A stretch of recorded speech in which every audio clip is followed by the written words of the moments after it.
I love you জান। মা। ইস, আদর দেখাতে হবে না, যাও। কেন দেখাতে হবে না? না করেছে তো। আমার বউকে আমি আদর করব, তাতে তোমার সমস্যা কি? এই শীতের মধ্যে বারবার গোসল করতে পারবো না। ইস, কেন পারবে না? ছাড় তো আমায়। না, ছাড়বো না। চুপ করে শুয়ে থাকো, আমি আদর করব তোমায়। ছাড়ো না। উম্মা, উম্মা, উম্মা। আমি মীরাকে আর কোনো কথা বলতে দিলাম না। ওর ঠোঁটে কিস করতে লাগলাম। মীরা আর কিছু বলতে পারলো না। আমি কিস করতে করতে তাকে শুয়ে দিলাম, তার ঘাড়ে বাইট দিলাম। সে হালকা ব্যথা অনুভব করছিল। এত মনোযোগ দিয়ে আমার রোম্যান্স শুনছেন, চলেন শুরু থেকে আপনাদের আমার ভালোবাসার গল্পটা শুনিয়ে নিয়ে আসি। ফ্ল্যাশব্যাক। আজ ভার্সিটির প্রথম দিন। ঘুম ভাঙলো মায়ের ডাকে। উঠে ফ্রেশ হয়ে কিছু খেয়ে বের হয়ে গেলাম, কারণ ভার্সিটিতে লেট হয়ে যাবে। রাস্তায় এত ট্রাফিক ছিল যে আমি কিছুটা চিন্তিত হয়ে পড়েছিলাম। তবুও সব পেরিয়ে শেষমেশ ট্রাফিক ছেড়ে বের হতে পেরেছি। ও, আমার পরিচয় তো দেয়নি। আমি তানজিল, মধ্যবিত্ত ঘরের ছেলে। আমার উচ্চতা 5 ফুট 9 ইঞ্চি এবং গায়ের রং ফর্সা। আমি সবসময় পড়াশোনা ভালো করি। ইন্টারে জিপিএ 5 পেয়েছি এবং এর জন্যই ঢাকা ভার্সিটিতে চান্স পেয়েছি। এখন আমি ঢাকা ভার্সিটির সামনে দাঁড়িয়ে। বিশাল ক্যাম্পাস, উঁচু উঁচু ভবন, সজীব পরিবেশ, সব কিছুই আমার জন্য নতুন। এক মুহূর্তে ক্যাম্পাসের সৌন্দর্য দেখে আমি মুগ্ধ, যদিও একটু ভয় কাজ করছে, কারণ আজকের দিনটা আমার জীবনের নতুন অধ্যায় শুরু করার দিন। ঢাকা ভার্সিটির প্রবেশদ্বারের দিকে তাকিয়ে আমি মনে মনে ভাবি, এই তো, আজ থেকে আমি এখানেই পড়াশোনা শুরু করব। অনেক কিছু শেখার আছে এখানে, অনেক কিছু অর্জন করতে হবে। প্রথমে ভর্তি সংক্রান্ত সব কাজ সেরে ক্লাসরুমের দিকে চলে যাচ্ছি। মনে মনে চিন্তা করছি কিভাবে শুরু হবে আজকের দিনটা, কে আমার বন্ধু হবে, স্যারদের মন মতো হতে হবে, স্বপ্নগুলো পূরণ করতে হবে, পড়াশোনাও ভালো করতে হবে। এত চিন্তা করে চলতে চলতে আমি ক্লাসরুমের কাছে যাব, ঠিক তখন হঠাৎ কিছু সিনিয়র ছেলেরা আমার সামনে এসে দাঁড়ায়। এই ছেলে দাঁড়াও। আমি দাঁড়ালাম। তুই নতুন? আমি একটু অবাক হয়ে, জি ভাই, আমি নতুন আসলাম। একটু হাসি দিয়ে বললাম, না ভাই, আজ প্রথম আসলাম। কি করে চিনব? ছেলেগুলো একটু হাসল। তারপর একজন বলল, ঠিক আছে, তবে সাবধানে থাকিস, ভার্সিটিতে অনেক কিছু অপেক্ষা করছে। আমি হেসে বললাম, আচ্ছা ভাই, পরিচয় দিলেন না? আমরা তোর সিনিয়র, বুঝেছিস? আমি বললাম, জি ভাই, বুঝেছি। যা ভাই, তোকে আমার ভাল লাগছে। কিছু লাগলে জানাইস, আর কোনো সমস্যায় পড়লে ডাকিস। আচ্ছা ভাই, যাই তাহলে, বলে সিনিয়র ভাইয়ারা চলে গেল। আমি একদম কিছুটা অপ্রস্তুত ছিলাম, তবে তারা কিছু না বলেই ক্লাসরুমের দিকে চলে যায়। সিনিয়র ভাইয়ারা চলে যাওয়ার পর আমি ক্লাসে ঢুকলাম। ক্লাসরুমে দরজায় দাঁড়িয়ে আমি বললাম, may I come in sir? Sir আমাকে দেখে একটু অবাক হয়ে বললেন, এই ছেলে, কে তুমি? দেরি করে আসছো। আমি মাথা নিচু করে দাঁড়িয়ে রইলাম। প্রথম দিন ভার্সিটি, আর স্যার আমার দিকে এমনভাবে তাকাচ্ছিলেন যেন আমি কোনো বড় ভুল করে ফেলেছি। তুমি কি জানো তুমি কতটা দেরি করেছো? ভার্সিটিতে সময়ের প্রতি এত অবহেলা করাটা মানানসই নয়। এটা কোনো কলেজ না, এটা ঢাকা বিশ্ববিদ্যালয়। বাকি সবাই আমাকে দেখে হাসিল। সবার হাসির মাঝে আমি আরও বেশি অস্বস্তি অনুভব করছিলাম। সবাই হয়তো ভাবছে নতুন ছেলে প্রথম দিনেই দেরি করেছে। এত দেরি করে আসো? ভার্সিটি কি কোনো খেলার জায়গা? এখানে পড়াশোনার জন্য আসা হয়েছে, আর তুমি দেরি করে আসছো? আমার মুখে কোনো শব্দ বের হয়নি। আমি একদম চুপ করে দাঁড়িয়ে রইলাম। কিভাবে বলবো? সিনিয়র ভাইয়াদের সাথে কথা বলে আমি দেরি করেছি, কিছু বলার সাহসও হয়নি। আমি শুধু স্যারের বকুনি শুনছিলাম, মাথাটা নিচু করে। আবার এমন দেখলে ঘাড় ধাক্কা দিয়ে বের করে দিব। প্রথম দিনেই এমন ভাব নিব না। সবার হাসি বন্ধ হয়ে গিয়েছিল, কিন্তু আমার জন্য সেটা কোনো সুখবর ছিল না। আমি শুধু নিজের মাঝেই ভাবছিলাম, আজকের দিনটা একটা অভিজ্ঞতায় হয়ে থাকবে। জীবনের প্রথম ভার্সিটিতে এসে এত কথা শুনতে হচ্ছে। স্যার আমাকে ক্লাসে ঢুকতে দিলেন না, তিনি বললেন বাইরেই দাঁড়িয়ে থাকতে। আমি বাইরের দিকে চলে গিয়ে দাঁড়িয়ে রইলাম। কিছুক্ষণের মধ্যে ভার্সিটির প্রধান গেটের দিকে হাঁটতে হাঁটতে প্রিন্সিপাল স্যার এসে পৌঁছালেন। আমাকে দেখে তিনি থেমে গিয়ে বললেন, তুমি তানজিল না? আমি একটু চমকে গিয়ে বললাম, জি স্যার, আমি তানজিল। প্রিন্সিপাল স্যার আমাকে চিনে ফেলেছিলেন। তিনি আমার বাবার পুরনো বন্ধু। আমার কিছুটা অস্বস্তি হলো, তবে পরবর্তীতে যা ঘটলো তা কিছুটা অস্বস্তির কারণ হয়ে দাঁড়ালো। প্রিন্সিপাল স্যার আমাকে আরও জিজ্ঞেস করলেন, কেন বাইরে দাঁড়িয়ে আছো? আমি একটু হেজিটেশন হয়ে পড়লাম। স্যার ক্লাসে ঢুকতে দেননি। আমি তখন চুপ করে দাঁড়িয়েছিলাম, মনেও খুব দুশ্চিন্তা ছিল। আমি ভাবলাম আজকে হয়তো আমার নতুন জীবনের শুরুটা একটু অদ্ভুতভাবে হচ্ছে, তবে আশা করি সব ঠিক হয়ে যাবে। কেন ঢুকতে দেয়নি? আমি সত্যি সত্যি কিছুটা চিন্তিত হয়ে পড়লাম। স্যার সিনিয়র ভাইদের জন্য দেরি হয়ে গেছে, তাই ঢুকতে দেয়নি। প্রিন্সিপাল স্যার একটু চুপ করে থাকতেন, তারপর সোজা স্যারের দিকে তাকিয়ে বললেন, তুমি কেন তাকে বের করে দিয়েছিলে? ও দেরি করে আসছে স্যার। তুমি এটা কিভাবে জানলে? তুমি কি আগে দেখোনি? স্যার ভয়ে ভয়ে মাথা নিচু করে বললেন, না স্যার, আমি ভাবলাম দেরি করে আসছে বলে। এদিকে আমি কিছুটা অস্বস্তি অনুভব করতে শুরু করলাম, তবে প্রিন্সিপাল স্যারের দৃষ্টিতে কিছুটা সহানুভূতি ছিল, যা আমাকে একটু স্বস্তি দিল। তিনি আমাকে সবার সামনে নিয়ে গেলেন এবং ক্লাসে ঢুকতে বললেন। প্রিন্সিপাল স্যার তখন সবার সামনে দাঁড়িয়ে বললেন, ওর নাম তানজিল, আমাদের নতুন ছাত্র। ও একটা ভালো ছাত্র, সবার কাছে পরিচিত হওয়া উচিত। সবাই আমাকে অবাক চোখে দেখছিল, একদম নতুন, কিন্তু মনে হচ্ছিল সবাই আমাকে একরকম গ্রহণ করতে চায়। তখন প্রিন্সিপাল স্যার আমার রেজাল্টও জানালেন। তানজিলের রেজাল্ট জিপিএ 5। সে অনেক ভালো ফল করেছে। সবাই ওকে সহানুভূতি দিয়ে কথা বলবে। আমার মুখে একটু লাজুক হাসি চলে এলো। এত কিছু হবার পরও আমার মনেও কিছুটা অস্বস্তি ছিল, তবে মনে মনে ভাবলাম এটা তো শুরু, আশা করি সব ঠিক হয়ে যাবে। প্রিন্সিপাল স্যার আমাকে সবার সাথে পরিচয় করিয়ে দিয়ে বললেন, তানজিল, সিটে গিয়ে বসো, আর কোনো সমস্যায় পড়লে আমাকে জানাবে। আমি সবার দিকে তাকিয়ে একটু অস্বস্তি অনুভব করলাম, কিন্তু সিটে গিয়ে বসে পড়লাম। সামনেই স্যার ইংলিশ পড়াচ্ছিলেন, গ্রামার নিয়ে আলোচনা চলছিল। এটা আমার জন্য নতুন কিছু ছিল, কারণ আমার ইংলিশে খুব একটা দক্ষতা ছিল না। আজ আমরা শিখব টেন্সের ব্যবহার, প্রেজেন্ট, পাস্ট, ফিউচার। এগুলো কি জানো তানজিল? আমি মাথা নিচু করে বললাম, স্যার কিছুটা জানি। ঠিক আছে, তুমি সঠিক জায়গায় আছো, শিখতে হবে। তারপর স্যার গ্রামার টেবিলটি খুলে এক এক করে টেন্সের বিভিন্ন ধরন ব্যাখ্যা করতে লাগলো। আমি মনোযোগ দিয়ে শোনার চেষ্টা করছিলাম, কিন্তু মাঝে মাঝে মন কিছুটা ভ্রান্ত হয়ে যেত। আমি ভাবছিলাম আজকের দিনটা এতই অদ্ভুত। সিনিয়র ভাইদের সাথে কথা বললাম, প্রিন্সিপাল স্যারের সঙ্গে পরিচয় হলো, আর এখন এই ক্লাস আমার ঠিকঠাক হবে। সবার চোখে চোখ পড়ে। আমি আবার নিজেকে মনে মনে বললাম, এটাই তো আমার নতুন জীবন, এক এক করে এগিয়ে যেতে হবে। তানজিল। ক্লাস শেষে মন ভালো লাগছিল না। স্যারের বকুনি আর সিনিয়রদের উপস্থিতির পর একটু থমকে গিয়েছিলাম, তাই বাসায় ফিরতে দেরি না করে গাড়ি নিয়ে চলে আসলাম। বাড়ি ফিরে গোসল করলাম, একটু শান্তি পেলাম। মনে হচ্ছিল আজকের দিনটা আমার জন্য একটু বেশি হয়ে গেছে। মা ডাকছে, শুনতে পেলাম। খেতে আসো, খাওয়ার টেবিলে বসো। আমি একটু ক্লান্ত, তবু উঠে খেতে গেলাম। খাওয়ার টেবিলে বসে বাবা প্রশ্ন করলো, কেমন কাটলো ভার্সিটির আজ প্রথম দিন? আমি খেতে খেতে বাবাকে সবকিছু জানালাম। ক্লাসের প্রথম দিন, স্যারের বকুনি, সিনিয়র ভাইদের সাথে কথা, সবকিছু বললাম, কিন্তু কিছুটা অস্বস্তি অনুভব করছিলাম। যেন কিছু বললে মনে হতো কিছু ছোট হয়ে গেলাম। তুই একটা জিনিস মনে রাখ, প্রথম দিন সবসময় একটু কঠিনই হয়, কিন্তু সময় তো লাগবেই। যারা তোর মতো নতুন তাদেরও অনেক কিছু শিখতে হয়। বাবার কথা শুনে একটু স্বস্তি পেলাম। মনে মনে ভাবলাম, হ্যাঁ হয়তো বাবাই ঠিক বলেছে। প্রথম দিনটা কেমন কাটলো সেটা না ভেবে সামনে কি শেখা যাবে, কি করতে পারবো সেটা ভাবা উচিত। খাওয়া শেষ করে একটু বিশ্রাম নিলাম। শরীরটা একদম ক্লান্ত হয়ে পড়েছিল। ওপরে গিয়ে বিছানায় শুয়ে পড়লাম। চোখ বন্ধ করতেই ঘুম চলে এলো। সন্ধ্যায় উঠে পড়লাম। মনে মনে ভাবলাম আজকের পর পড়াশোনায় মন দিতে হবে। জীবনে আর কিছু চাই না, শুধু পড়াশোনা আর ভালো ফলাফল, এই একটাই লক্ষ্য। টেবিলে বসে পড়তে শুরু করলাম। এদিকে আম্মু খাবার নিয়ে এসে আমাকে বলল, এই তানজিল, তোকে বলেছিলাম পড়াশোনার পাশাপাশি খেলাধুলার কথা বল, একটু বিশ্রাম নিবি তো, কিন্তু পড়াশোনার সাথে করতে হবে। আমি মাথা নেড়ে বললাম, জি আম্মু জানি, আর বেশি সময় নষ্ট করতে চাই না। পড়ার সময় পেরিয়ে যাবে, তাই কাজে লাগাতে হবে। আম্মু আমার দিকে এক পলক তাকিয়ে বলল, তুই ভালোই জানিস তোর দায়িত্ব, তবে কখনো যেন পড়ার চাপে জীবন হারিয়ে না যায়।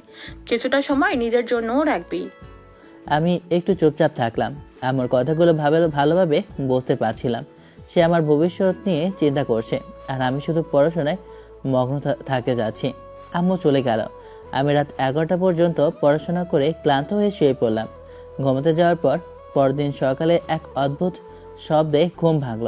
মা ডাকছে, তানজিল ওঠ, আরে ভার্সিটি যেতে লেট যেন না হয়ে যায়। আমার চোখ খুলতে বুঝতে পারলাম সকাল হয়ে গেছে। দ্রুত উঠে ফ্রেশ হতে গেলাম। গোসল করার পর খাবার টেবিলের দিকে এগিয়ে গেলাম, যেখানে আম্মু আমার জন্য খাবার রেখেছিল। তুমি কি রাত জেগে পড়াশোনা করেছো? আজকে দেরি না হয়ে সময় মতো ভার্সিটিতে পৌঁছাও, নয়তো কালকের মতো হলে রোজ রোজ তোমার বাবার বন্ধু তোমায় বাঁচাবে না, বুঝছো? আমি একটু হেসে বললাম, হ্যাঁ মা, চিন্তা করো না, আজ থেকে আর দেরি হবে না। আম্মু খুশি হয়ে মাথায় হাত বুলিয়ে দিল। তারপর আমি দ্রুত খেয়ে ওপরের দিকে চলে গেলাম। প্রস্তুতি নিলাম ভার্সিটি যাওয়ার জন্য। রেডি হয়ে বাসা থেকে বের হলাম। রাস্তায় দাঁড়িয়ে ছিলাম, তখন গাড়ির ড্রাইভার দেখে বললাম, এই মামা, যাবেন? কই যাবেন স্যার? আমি বললাম, ভার্সিটি। ঠিক আছে, উঠেন। গাড়িতে উঠে বসলাম এবং গাড়ি ধীরে ধীরে চলতে শুরু করলো। কয়েক মিনিটে আমি ভার্সিটির সামনে পৌঁছালাম। আজকে একটু ভাগ্য ভালো, কারণ আমি আজ 1 ঘন্টা 30 মিনিটের আগেই পৌঁছেছি। এত আগে এসে আমি একটু অবাক হলাম। আগে কখনো এত তাড়াতাড়ি ভার্সিটিতে আসা হয়নি। মনে হলো আজকের দিনটা একটু আলাদা হবে, কিছু নতুন অভিজ্ঞতা নিয়ে আসবে। গাড়ি থেকে নেমে ক্যাম্পাসে পা রাখলাম। বিশাল জায়গা, হালকা বাতাস, শিক্ষার্থীদের হইচই, সবকিছু খুব পরিচিত লাগছিল। কিন্তু আজ এক নতুন অনুভূতি। ক্যাম্পাসে হেঁটে যাচ্ছিলাম আর নতুন পরিবেশটা উপভোগ করছিলাম। সবকিছু বেশ সুন্দর, খুব সুন্দর লাগছিল। ঠিক তখন কয়েকজন ছেলে আমার দিকে এগিয়ে এলো। তারা হাসতে হাসতে বলল, এ ছেলে, তুই নতুন তো? আমি একটু অবাক হয়ে বললাম, জি নতুন, তবে কাল এসেছি। ছেলেগুলো একে অপরে হাসাহাসি দেখে তারপর আমার দিকে এক হাতে ফুল দিল। ফুলটা আমার হাতে দিয়ে তারা বলল, আমরা তো সিনিয়র, আমরা তোকে একটা কাজ দিচ্ছি। এই ফুল নিয়ে সোজা যাবি সামনে, যে মেয়েটিকে দেখবি তাকে গিয়ে বলবি আই লাভ ইউ। আমি একটু চুপ করে দাঁড়িয়ে রইলাম, তো মনে কিছুটা অস্বস্তি ছিল। আমাকে দাঁড়িয়ে থাকতে দেখে ছেলেগুলো আবার হেসে বলে উঠল, কিরে, যা, র্যাক দিচ্ছি তোকে। আমি তখন কিছুটা অস্বস্তি অনুভব করলাম, কিন্তু দাঁড়িয়ে থাকলাম। আমার মাথায় সেকেন্ডে অনেক ভাবনা আসছিল। এমন পরিস্থিতিতে পড়তে হবে আমি তো কখনো কল্পনাও করতে পারিনি। কালকে যে সিনিয়র ভাইয়ারা আমাকে খুব ভালোভাবে স্বাগতম জানালো, আজকে সিনিয়ররা আমাকে দিয়ে এমন কিছু করাতে চাইছে যা আমার জন্য বেশ অস্বস্তিকর। তারা আমার সাথে মজা করতে লাগলো, যেন আমি তাদের জন্য এক ধরনের খেলনা। এমন মুহূর্তে আমি একটু খেয়াল করলাম তাদের হাসি আর কথাগুলো আমাকে খুব অপমানিত লাগছে, কিন্তু কিছু বললাম না। মনে মনে ভাবছিলাম, এরা তো মজা করছে, কিন্তু আমি তো এখানে পড়াশোনা করার জন্য এসেছি। কিন্তু তাদের মধ্যে এভাবে মজা করা আমাকে খুব কঠিন পরিস্থিতির মধ্যে ফেলছিল। মনে মনে একটা সিদ্ধান্ত নিলাম, এভাবে চলতে দিলে হয়তো আরও অনেক কিছু আসবে সামনে। তবে আজকের পর থেকে যেন আমি এই ধরনের পরিস্থিতির জন্য প্রস্তুত থাকি। ফুলটা হাতে নিয়ে আমি আস্তে আস্তে এগোতে লাগলাম, আর ঠিক তখনই একটা মেয়ে আমার সামনে পড়লো। মেয়েটি আমাকে দেখে মনে হলো যেন পৃথিবী থমকে গেছে। আমি একদম স্থির হয়ে গেলাম। মেয়েটির উপস্থিতি যেন এক ধরনের মায়াবী শক্তি ছিল। আমি একদম হা হয়ে গিয়েছিলাম। সে দেখতে ছিল একদম অন্যরকম। সে আজকে আমার গল্পে নায়িকা, নাম মীরা, বাবা মায়ের একমাত্র মেয়ে, চঞ্চল, একটু দুষ্ট, তবে সে অসম্ভব সুন্দরী। এই ভার্সিটির সবার ক্লাসে, লম্বা, সম্ভবত 5 ফুট 4 হবে। ত্বক ছিল একেবারে ফর্সা, আর চোখগুলো ছিল টানা টানা, যেন প্রতিটি চোখের পলক পড়ছিল গল্প বলে। তার ঠোঁট ছিল গোলাপি, আর বাতাসে তার চুলগুলো উড়ছিল। মেয়েটি হাঁটতে হাঁটতে আমার সামনে আসছিল এবং তার সুন্দর মায়াবী মুখে আমি শুধু তাকিয়েছিলাম। এমন এক মেয়ে আমি জীবনেও কখনো দেখিনি। তার হাঁটা, তার প্রতিটি পদক্ষেপ যেন এক রহস্য। আমি ভেবেছিলাম আমি কি কিছু বলতে পারবো। আমার চোখ সরাতেই পারছিলাম না তার থেকে।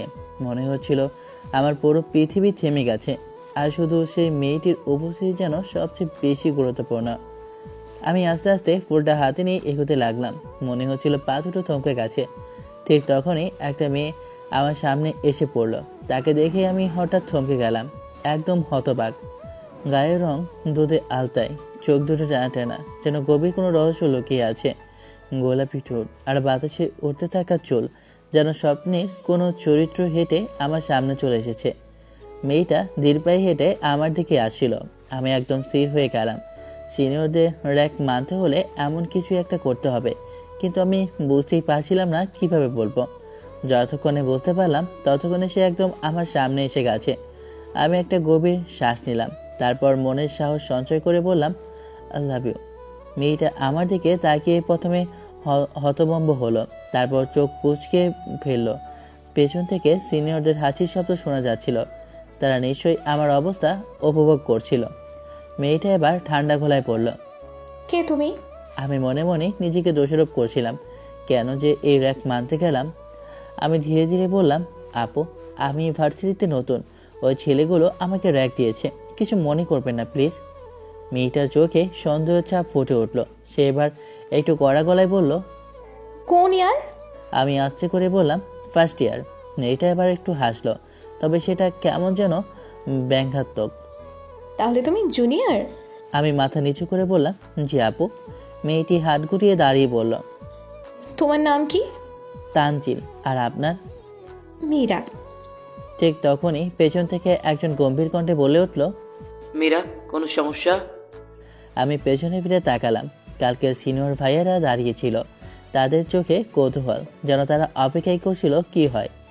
মীরা আপু আমার দিকে একবার তাকিয়ে আবার সিনিয়র ভাইয়াদের দিকে তাকালেন, তারপর শান্ত গলায় বললেন, না, ও কিছু বলেনি, তবে সামনের ছেলেগুলো ওকে র্যাক দিয়েছে।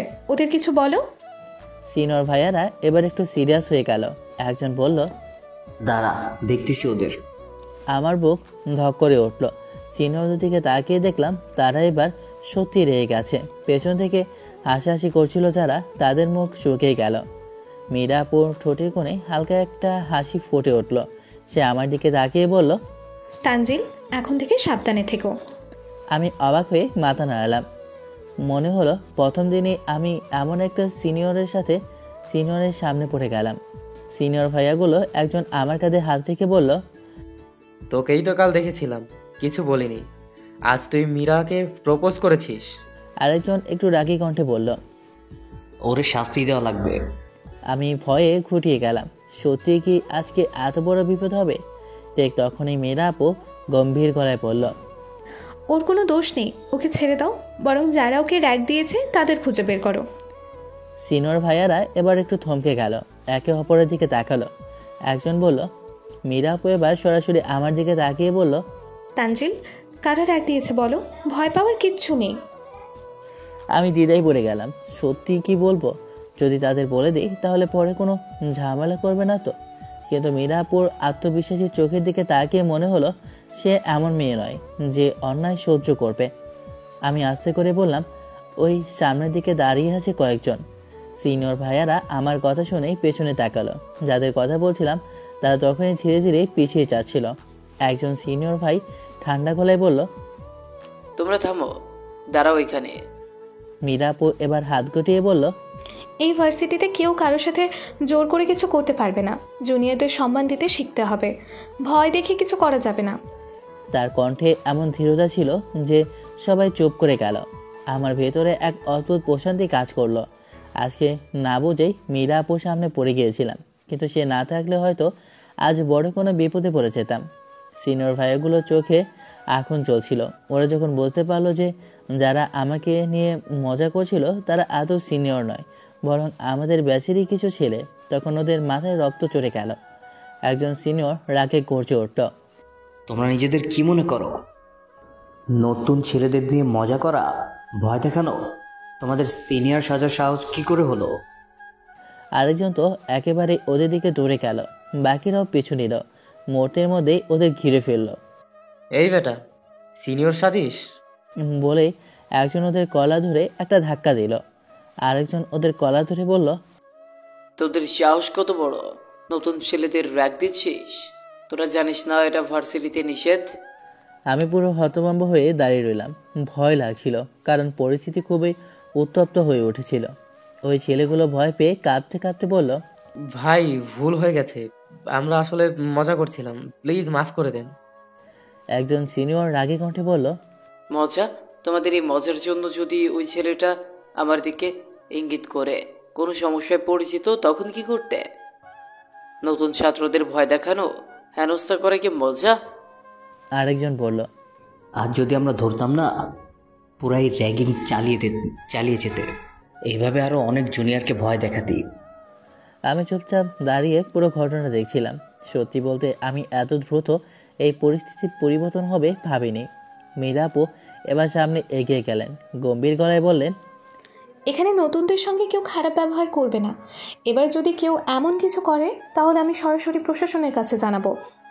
সিনিয়ররা একসঙ্গে বলল, এইবারের মতো ছেড়ে দিয়েছে, কিন্তু আর যদি দেখি তাহলে খবর আছে। ওই ছেলেগুলো বারবার ক্ষমা চাইতে লাগলো, মাথা নিচু করে দাঁড়িয়ে থাকলো। আমি এবার মনে মনে ভাবলাম, আজ তো বড় একটা বিপদ থেকে বেঁচে গেলাম, কিন্তু মীরা আপু না থাকলে কি হতো। মীরা আপু এবার আমার দিকে তাকিয়ে মৃদু হেসে বললেন, তানজিল, ভয় পেয়েছো? আমি একটু হাসলাম আর বললাম, জি আপু, একটু। সত্যি বলতে আমি তখনও পুরো ঘটনার ধাক্কা সামলে উঠতে পারিনি। সিনিয়ররা আমাকে বাঁচালো, কিন্তু সবচেয়ে অদ্ভুত অনুভূতি হলো মীরা আপুর সে হাসি। ওনার হাসিটা এত সুন্দর ছিল যে মনে হলো বুকের বাপাসে কিছু একটা কেমন জানি দুলে উঠল।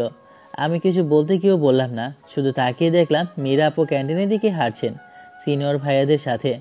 সিনিয়রদের একজন আবার আমার দিকে তাকিয়ে বলল, এই বোকা, বোঝার চেষ্টা কর। ভার্সিটিতে ভালো থাকতে হলে আমাদের মতো ভালো সিনিয়রদের সাথে ভালো সম্পর্ক রাখতে হয়। তুই ভালো ছেলে মনে হচ্ছিস, তাই বললাম। আমি মাথা নেড়ে বললাম, ঠিক আছে ভাই, এবার থেকে যদি কোনো সমস্যা হয় আপনাদের জানাবো। ধন্যবাদ ভাই। সিনিয়ররা হেসে আমার পিঠে চাপড়ে দিয়ে চলে গেল। আমি একবার মীরাপুর দিকে তাকালাম। উনি ক্যান্টিনে ঢুকছেন, জানি না কেন, কিন্তু মনের মধ্যে একটা অদ্ভুত অনুভূতি হচ্ছিল। মনে হচ্ছিল এই হাসিটা আমি বারবার দেখতে চাই। হালকা শ্বাস নিয়ে আমি ক্লাসের দিকে রওনা দিলাম।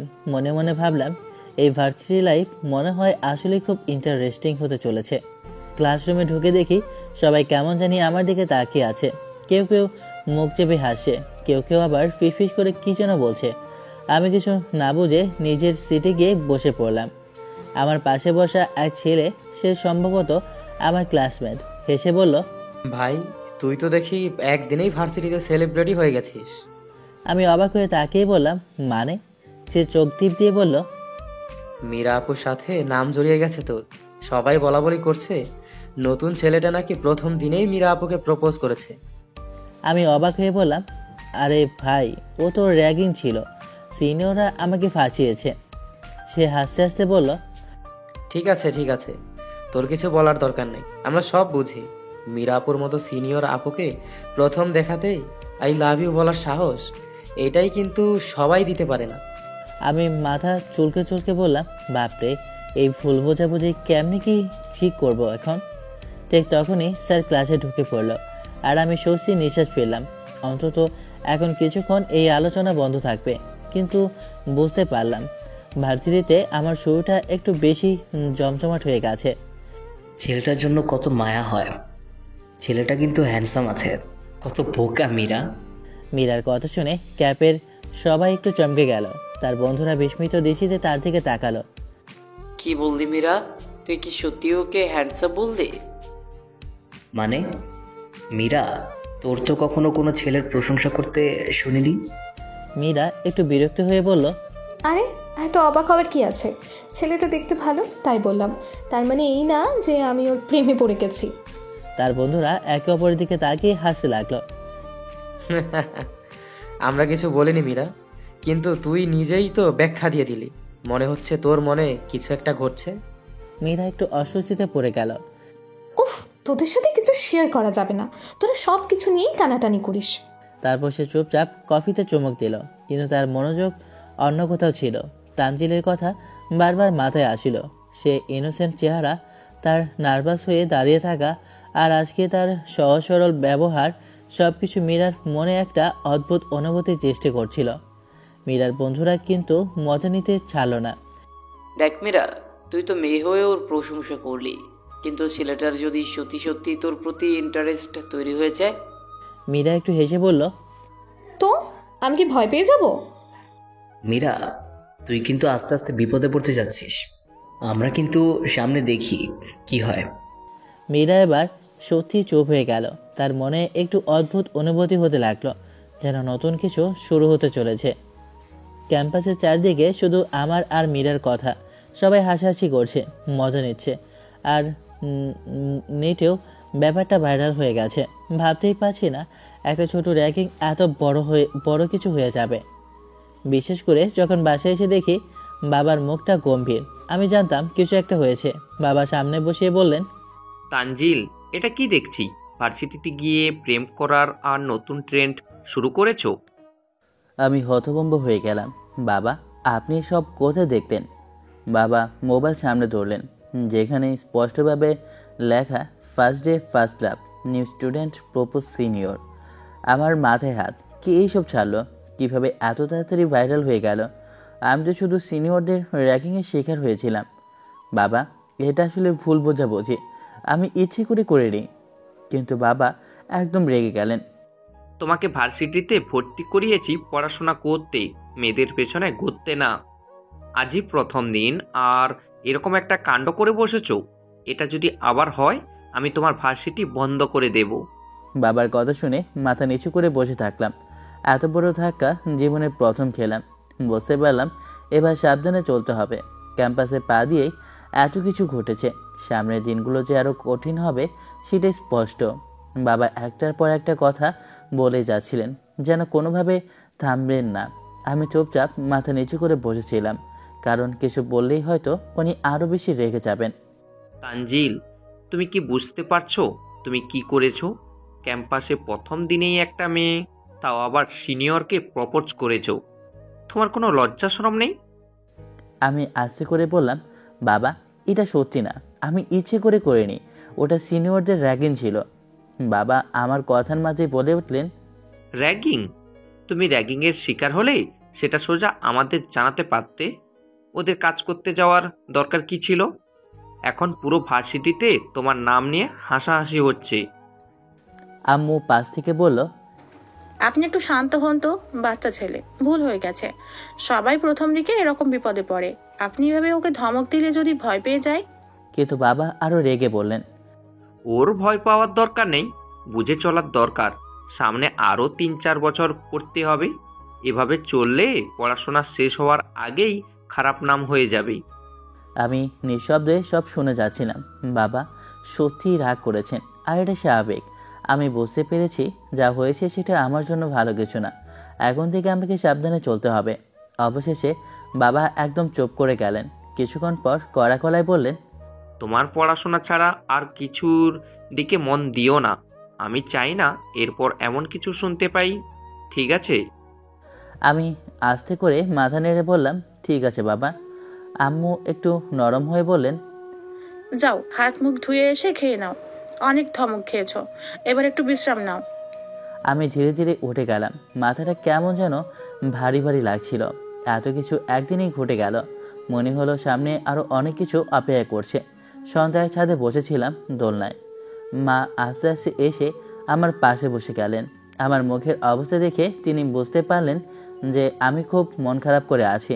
মা হাতটা আমার কাঁধে রাখলেন এবং আমার দিকে একটু খেয়াল করে বললেন, তানজিল, আমি জানি তুমি এখন অনেক কষ্ট পাচ্ছ, তবে মনে রেখো তোমার বাবা যা বলেছে সেটা তার অভিজ্ঞতা থেকে এসেছে। বাবা তোমার ভালোর জন্যই রেগে গেছে। তুমি যা করেছো সেটা যে ঠিক ছিল না সেটা তোমারও মনে হয়েছে, তাই না? আমি চুপ করেছিলাম। মা যেন আমার মনের কথা পড়ে ফেলছেন। সে আমাকে আরও একটু কাছে টেনে নিয়ে বললেন, বাবা তোমার জন্য যে পরিমাণ চিন্তা করে তুমি জানো তো? তিনি চান তুমি সবকিছু ঠিকভাবে শিখো, জীবনে কোথাও ভুল না করো। তুমি জানো আমাদের জীবনে যত কষ্ট ততই শেখা। আমাদের উপর দায়িত্ব ভালো কিছু করার দায়িত্ব, কিন্তু কখনোই ভুল সিদ্ধান্তে গিয়ে জীবন নষ্ট করে ফেলো না। আমি ধীরে ধীরে মাথা নেড়ে বললাম, জানি মা, আমি বুঝতে পেরেছি। মা হাত দিয়ে আমার চুলে হাত বুলিয়ে দিয়ে বললেন, তুমি তো জানো আমরা শুধু তোমার ভালোর জন্যই এত কষ্ট করি। বাবা হয়তো একটু রেগে গেছেন, কিন্তু তোমার প্রতি তার ভালোবাসা কখনো কমবে না। তুমিও বাবাকে বুঝিয়ে বলো যে তুমি নিজের ভুল বুঝতে পারো এবং ঠিক করবে। বাবা বুঝবে। মা কথা বলে যাচ্ছিলেন আর আমি মনে মনে ভাবছিলাম, সত্যি বাবা মায়ের ভালোবাসা কত গভীর। হয়তো আমার নিজের ভুল বুঝতে একটু সময় লাগবে, কিন্তু এখন থেকে আমাকে সব কিছু বুঝে সাবধানে চলতে হবে। ঠিক আছে মা, আমি কথা দেব ভবিষ্যতে এমন কিছু করব না। মা একটু হাসলেন এবং বললেন, তুমি খুব ভালো ছেলে তানজিল, সবকিছু ঠিক হয়ে যাবে। এখন মনে হচ্ছিল আর একটু সময় লাগবে, কিন্তু সব কিছুই ঠিক হয়ে যাবে ইনশাল্লাহ। মীরা তখন শুয়েছিল। হঠাৎ তার বাবা দরজায় এসে ডাক দিলেন আর দরজায় টোকা দিয়ে বললেন, আসবো মা? হাসো বাবা। মীরা, আমি তোকে একটা কথা বলবো। বলে দরজার সামনে দাঁড়িয়ে রইলেন। মীরা চোখ খুলে একটু অবাক হয়ে বলল, কি বাবা? তার বাবা গভীরভাবে বললেন, নেট দুনিয়ার একটা ভিডিও দেখলাম। তুই কি জানিস, এক ছেলে তোকে প্রপোজ করেছে আর সেটা এখন ভাইরাল হয়ে গেছে।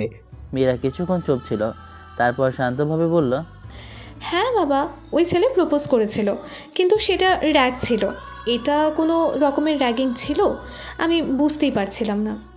তার বাবা গম্ভীর মুখে বললেন, তুই কি জানিস এই ধরনের পরিস্থিতি কতটা সিরিয়াস হতে পারে? তোকে তো অবশ্যই সঠিকভাবে কথা বলতে হবে, বিশেষ করে যখন কাউকে না বলবে। মীরা একটু গভীরভাবে চিন্তা করে উত্তর দিল, বাবা, আমি জানি কিভাবে এই পরিস্থিতি সামলাতে হয়। আমি কিছু ভুল করিনি এবং ওই ছেলেটাও বুঝতে পেরেছিল যে আমি সিরিয়াস ছিলাম। কিন্তু আমি চাই না এই ধরনের কিছু ঘটনা বাড়াবাড়ি হয়ে থাক। সে আমার জুনিয়র।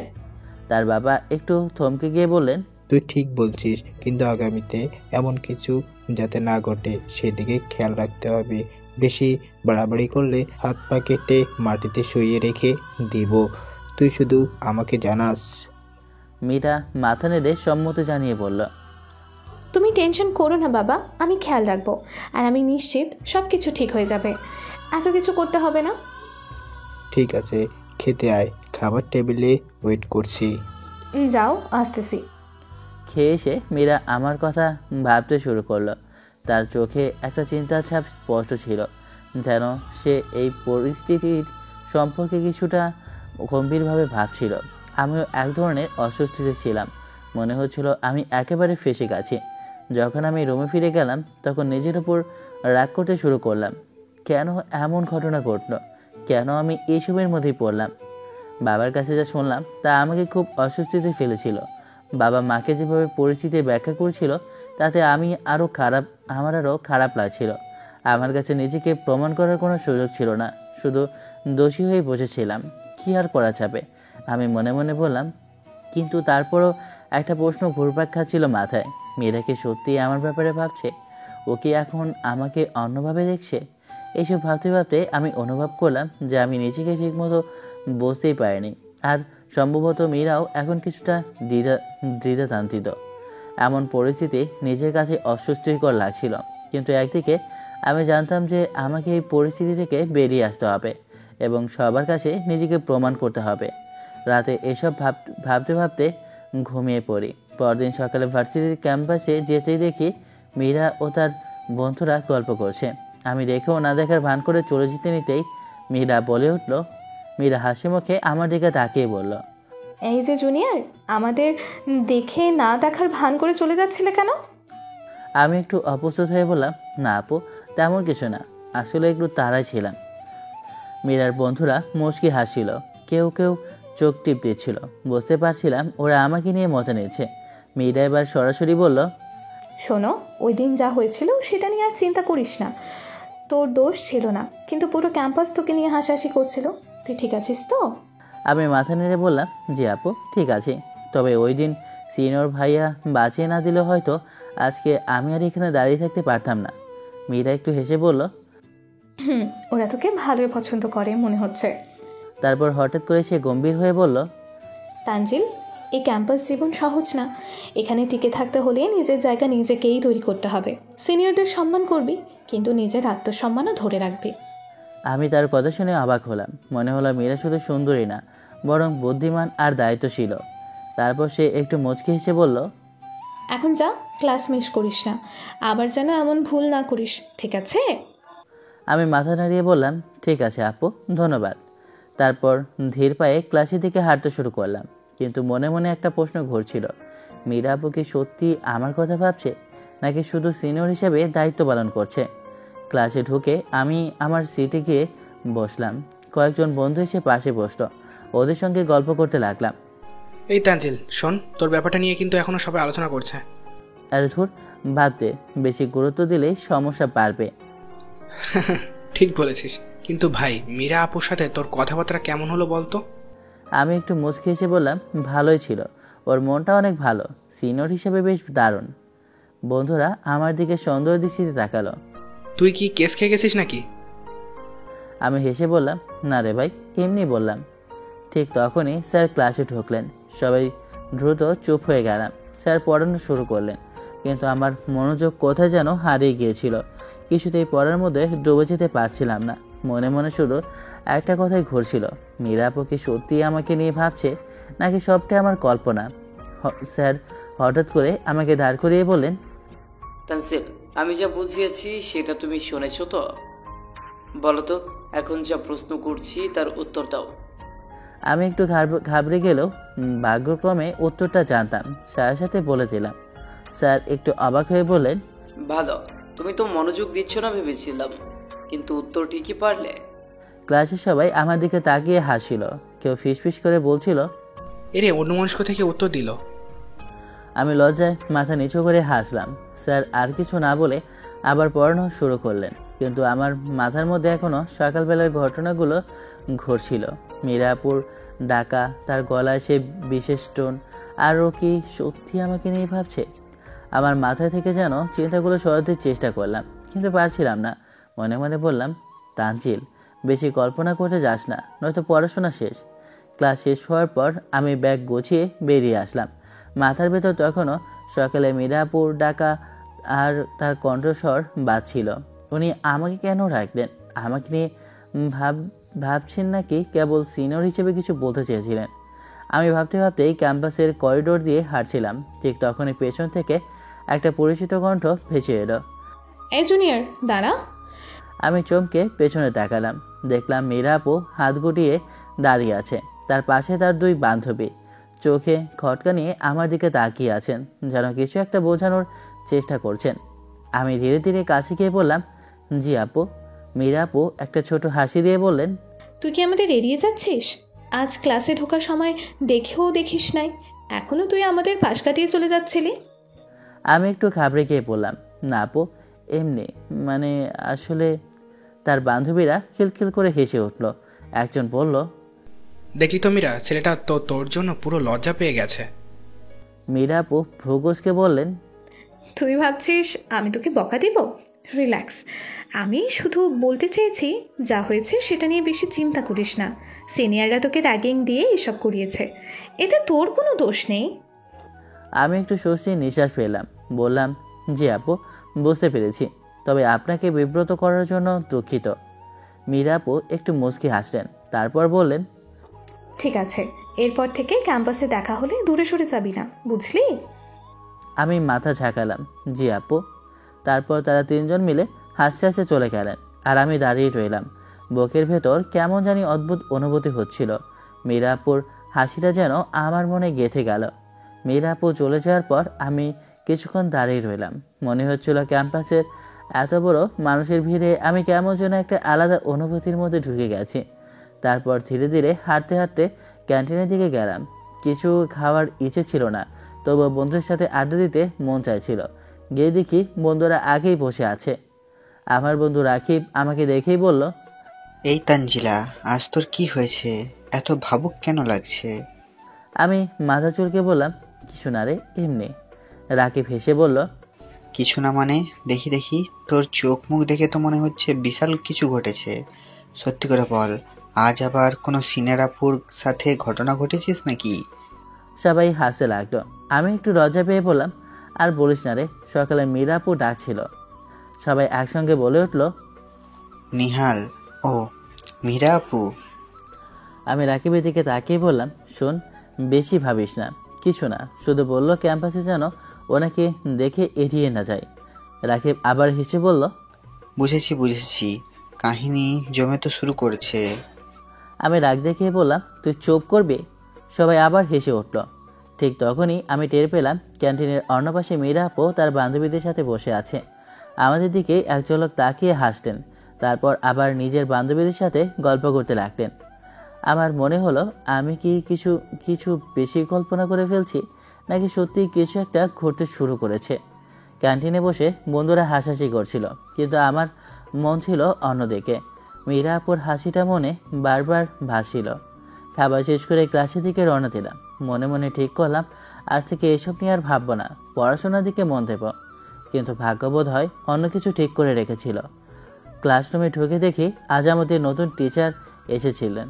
তিনি আমাদের বায়োলজি পড়াবেন। আমি চুপচাপ গিয়ে পেছনে গিয়ে বসে পড়লাম। ক্লাস শুরু হলো। স্যার বোর্ডে লিখতে লিখতে বুঝিয়ে দিয়েছিলেন। আমি মন দিয়ে শুনছিলাম, কিন্তু হঠাৎ দেখি দরজার সামনে মীরা আপু দাঁড়িয়ে আছে। স্যার তাকে দেখে বললেন, হ্যাঁ, তোমার কিছু দরকার? মীরা আপু একটু হাসল। জি স্যার, আসলে আমি একটা নোট নিতে এসেছি। স্যার বললেন, আচ্ছা, তাড়াতাড়ি নাও। খাতাটা দাও। কিসের খাতা আপু? তোমার খাতা। এই নেন। আমি বোকার মতো তাকিয়েছিলাম, কিন্তু মীরা আপু যাওয়ার আগে এক ঝলক আমার দিকে তাকালেন, তারপর চলে গেলেন। আমার বুক ধুক ধুক করতে লাগলো। বন্ধু রাকে পাশ থেকে ফিস করে বলল, বাহ, আজ তো তোর লাকি ডে।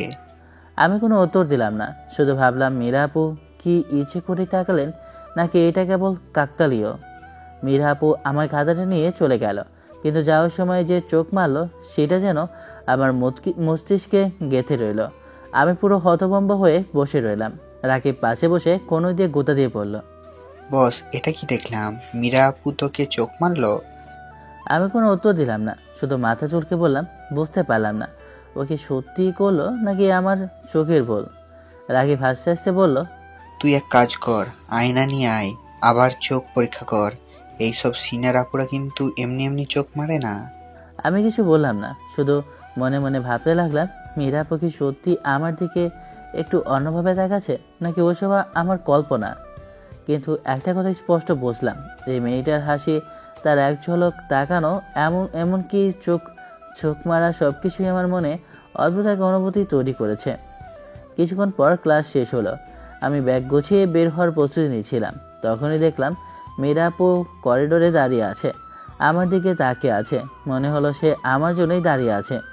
আমি ধীর পায়ে বের হয়ে যাচ্ছিলাম, ঠিক তখনই মীরা আপু বলল, এই জুনিয়র দাঁড়া। আমি থেমে গেলাম। একটু ভয় লাগছিল, কারণ কালকের ঘটনার পর সিনিয়রদের সাথে বেশি কথা বলার ইচ্ছে ছিল না। আমি আস্তে আস্তে তার কাছে গেলাম। মীরা আপু আমার দিকে এক পলক তাকিয়ে খাতাটা আমার হাতে ধরিয়ে দিয়ে বলল। আমি অবাক হয়ে বললাম, জি আপু, বুঝেছি। সে একটু মুচকি হাসলো, তারপর বলল, এনে তোর খাতা, তোর লেখা ভালো, তাই একটু দেখছিলাম। তবে সামনে খাতা না দিয়ে নিজে নোটস বানিয়ে দিবি, বুঝেছিস?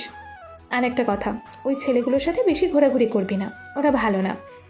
আমি মাথা নেড়ে সম্মতি জানালাম, কিন্তু মনের ভেতর একটা প্রশ্ন কাজ করছিল, ও কি সত্যি আমার জন্য কেয়ার করছে?